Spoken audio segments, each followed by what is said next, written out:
আসসালামু আলাইকুম। সবাই কেমন আছেন? আশা রাখি সবাই ভালো আছেন।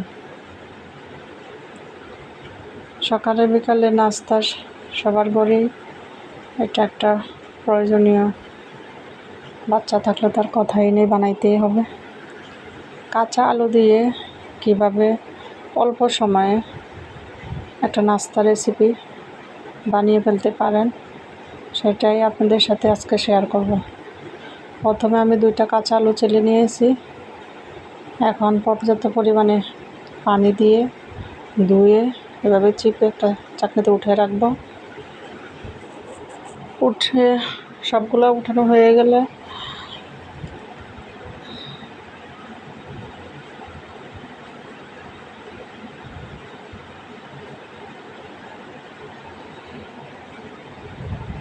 এখন আমি আলুর সাথে গ্রেট করে রাখা আলুর সাথে দিয়ে দেবো পেঁয়াজ, দিয়ে দিব 2 ধরনের কাঁচামরিচ আমার গাছের, দিয়ে দিব আমার বাগানের ধনিয়াপাতা একদম তরতাজা।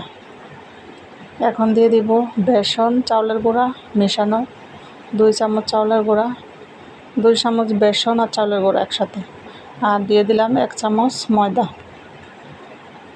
এখন দিয়ে দিব পরিমাণ মতো 1/2 চামচ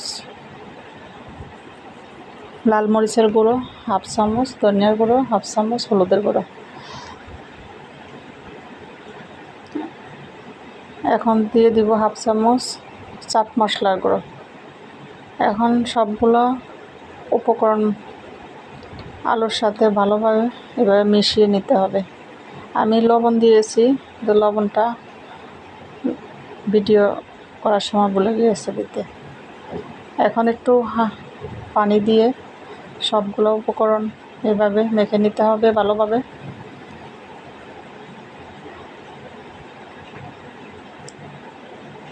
একদম সহজ এবং সময় কম, খেতে অনেক সুস্বাদু এবং যে কোনো সময়ে সকালে বিকেলে সন্ধ্যার নাস্তা চায়ের সাথে একদম জমিয়ে খাওয়া যায়। এই তো এখন প্যান বসিয়ে দিয়েছি, আমি আস্তে আস্তে এইভাবে করে ভেজে নেব সবগুলো।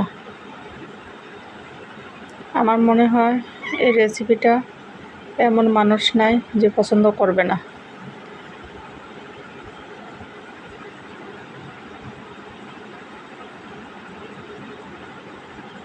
সবাই আপনারা ট্রাই করবেন বাসায়, খেতে অনেক সুস্বাদু এবং অনেক মজাদার খাবারটা।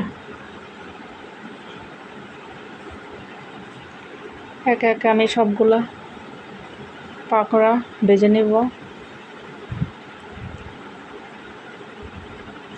মুচমুচে করে ভেজে নিলে খেতে অনেক ভালো লাগে।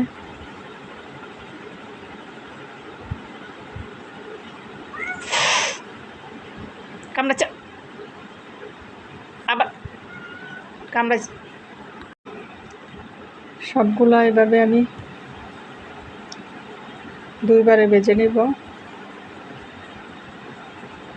ভেজে নেওয়া হয়ে গেলে আমি একটা টিস্যু পেপারের উপরে উঠিয়ে নেব তেলটা,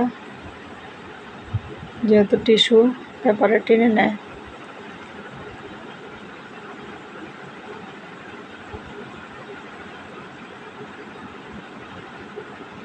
মিডিয়াম লোতে রেখে আস্তে আস্তে ভেজে নিতে হবে। এই তো আমার পাকোড়া সবগুলো ভাজা হয়ে গেল। সবাই ভালো থাকবেন। আল্লাহ হাফেজ।